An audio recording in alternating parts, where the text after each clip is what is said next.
this is the situation in the area of province of Rizal. Good. You can take off your props, and then the next team put in your props and.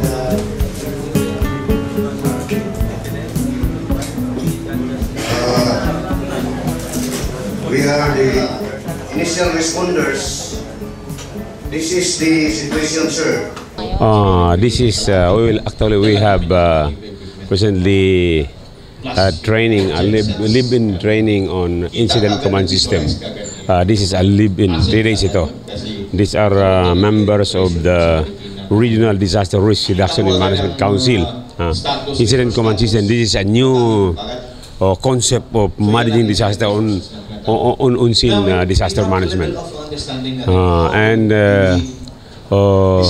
The participants are selected members of the Regional Disaster Risk Reduction and Management Council, who would then be a member of the incident management team of the region. So whenever there is a disaster and a certain area, say municipality, city or province, cannot cope up with the magnitude of the disaster, then we have the IMT 9 as backup. IMT ito. These are the prospect members of the incident management team of Region 9. So if an area is hit by a disaster and they cannot manage the disaster, then that's the time the IMT 9 will come in to help them manage the disasters. That is incident management team. All hazard incident management team. So anong grupo yan sila? Ito mga grupo niyan, mga kwan yan, mga agencies, member agencies of the Regional Disaster Risk Reduction and Management Council, such as we have the police, we have the military, we have the relief agencies. Of course, we have DSWD, we have the Red Cross, mga response agencies. We have also we have DSWD. Join ito. Practically yung mga members ng Regional Disaster Risk Reduction and Management Council. Ituro nito how to manage the theme, no? How to manage the rescue team, how to manage the disasters, how to respond it effectively, and it is cost effective because when you use incident command system, it would be cost effective and the safety of the responders are assured. So it is very important that we really use the incident command system. This is actually mandated under Republic Act 101/21. Practically mga mga practical all the mga 35 agencies nito, mga member agencies of the private sector, non-government organization is also included. Yeah. Kaya mga stakeholders who are partners with the Office of Civil Defense and responding to disasters. After this activity, sir, what could you expect? Actually, this is only a basic, basic. So the next one would be the implementation already. There is another one, 5 days incoming training on incident management team, because this is a basic. No, you cannot get the next training not unless you have already trained on the basic or intermediate training on incident command system. Yan ang kwan. Pagkatapos niyan, we will formally organize the IMT of Region 9, because with this we will select among the participants who would act as the incident commander, who would be heading the operations section chief, the planning section chief, the resources, logistics, finance and administration. So those not election. We will just appoint them based on their skills and expertise and experience.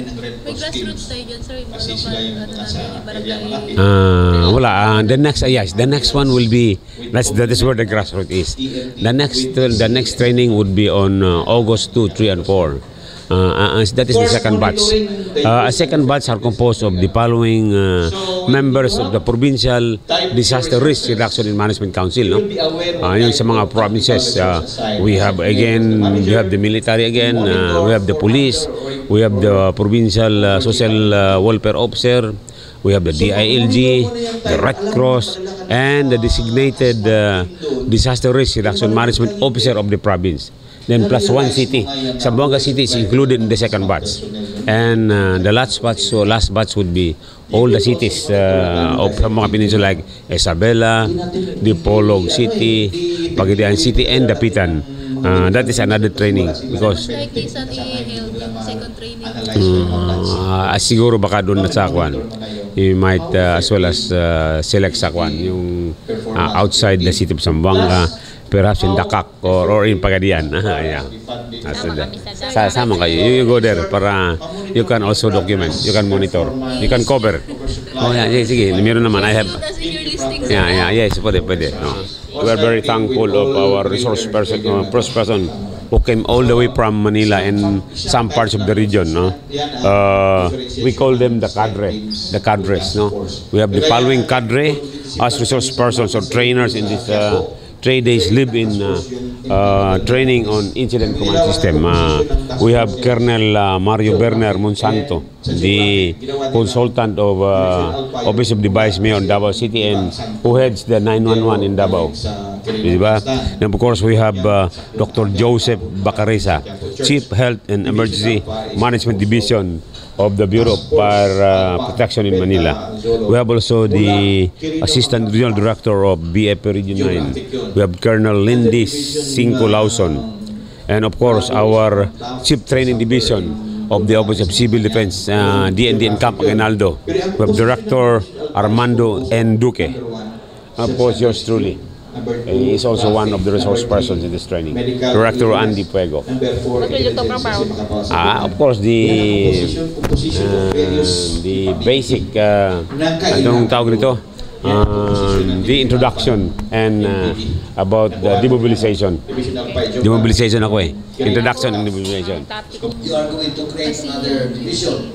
Alpha Bravo. Nandiyan pa rin Zulu. So yung Zulu. Actually, actually itong program nito is a joint partner program of the U.S. government through the U.S. Forest Service, Department of Agriculture, and with the ASEAN. Meron tayong agreement, yung tinatawag nating ADMIR, which is the ASEAN Agreement on Disaster Emergency Relief.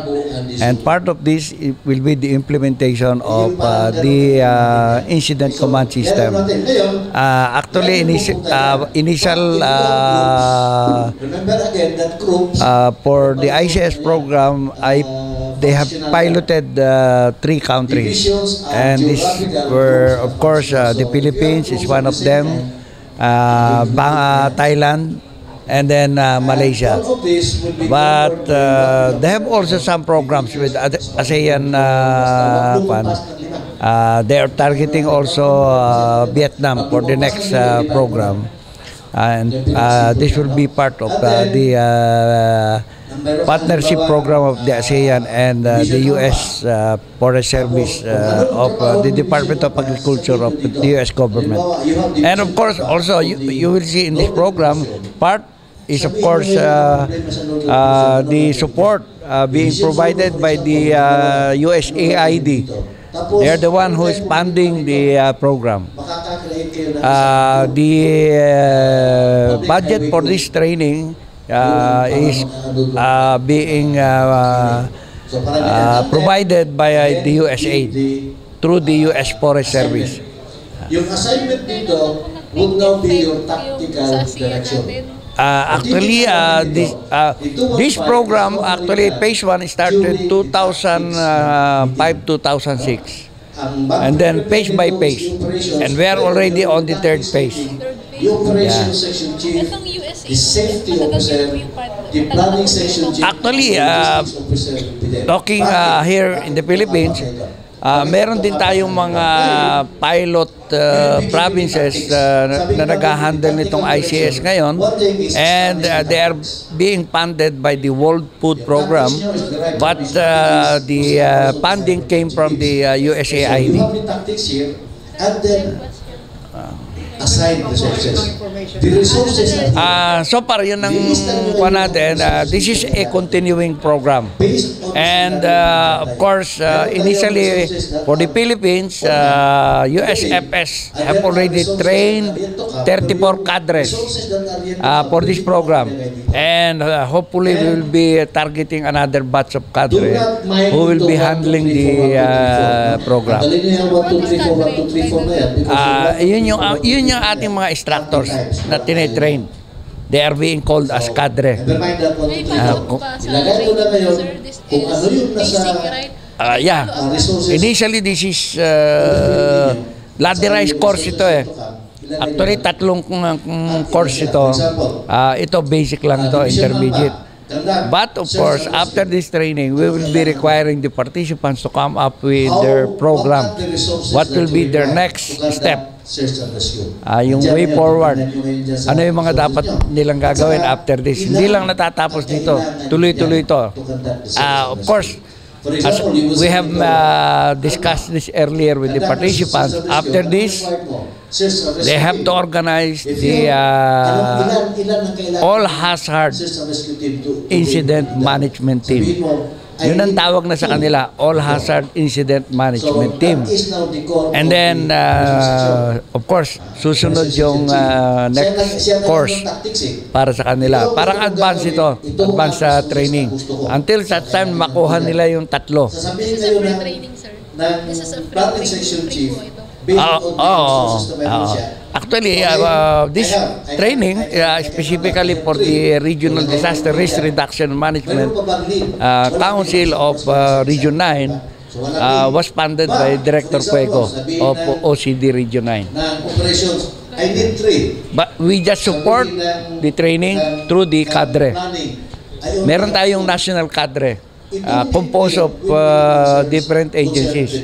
We have our cadre coming from the Bureau of Fire Protection, Department of Health, the Philippine National Police, Red Cross, and then of course the Office of Civil Defense. Kung kami, composite, coming from different agencies.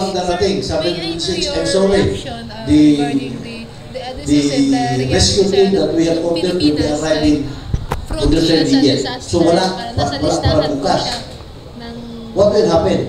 Disaster-prone area. Yes, of course. Itong tactics dito, Of course, yun nga ang ini-emphasize natin palagi na since we are geographically located, di ba yung kasabi, Circum-Pacific, nakaka-experience tayo ng different types of disaster. Kaya nga, ang kadalasang kasabihan dito, you name it, we have it here in the Philippines. In terms of disaster, yeah. Good noon. Ano po yung significant ng event na to para sa ating mga mamamayan dito sa Zambo, especially sa mga kapulisan? Okay, itong incident command system na ini-encourage ito ng Office of Civil Defense, we are undergoing an intermediate basic training on this, no? Ang importance nito is for like me as a police officer, I will be able to work hand in hand with other agencies with the government whenever a particular disaster will occur in a particular area. So when our policemen will be sent in that particular area, and then in the responding elements or groups from other agencies are already there. So considering that we are trained on incident command system, we will be able to harmonize the working relationship as well as the cooperation and coordination among the multi-agency who are responding on a particular disaster. So there will be no conflict, there will be no duplication, replication of the functions that will be done, because there will be one common incident commander who will be taking over the command or taking over the leadership in that particular area. So even if the responding teams are coming from the different agencies of government, but with this incident command system training that we have, there will be some leaders or personalities or individuals who are trained on this and who will be able to lead the agencies who are responding on a particular disaster. Itong important nito. And then may institutionalize na yung mga coordination, and then the languages that will be used, the jargons, as well as communication system, maging institutionalized na with all agencies of government, pare-pareho yung ano nila, pare-pareho yung work system, approaches, pare-pareho.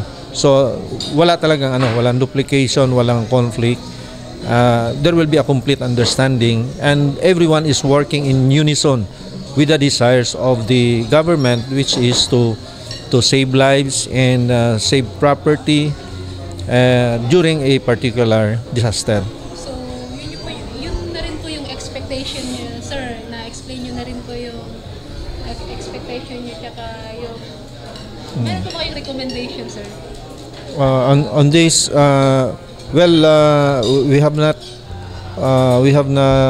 finished yet the training. We have some expectations. We expect so many things on this, the outcome of this particular training. So far, the expectations that we had were already addressed or were already done by us. We were trained on this, and then there are several. I hope as we go along with this training, all our expectation will be met.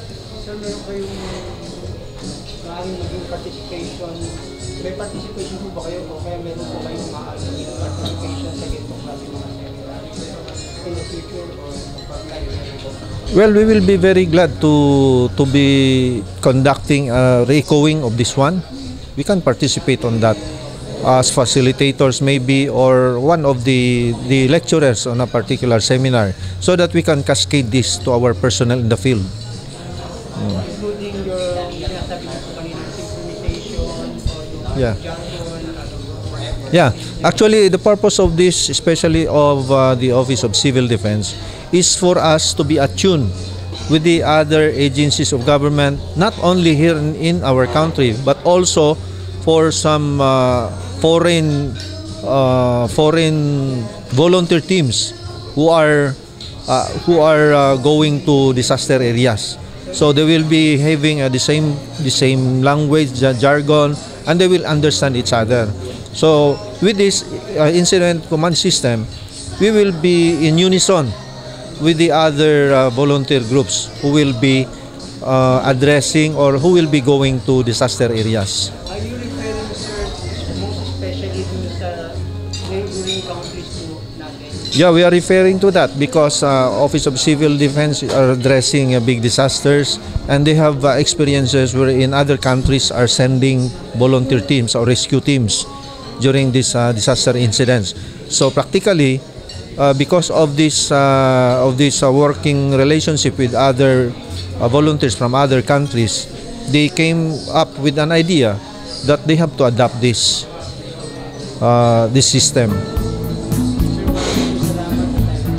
Okay.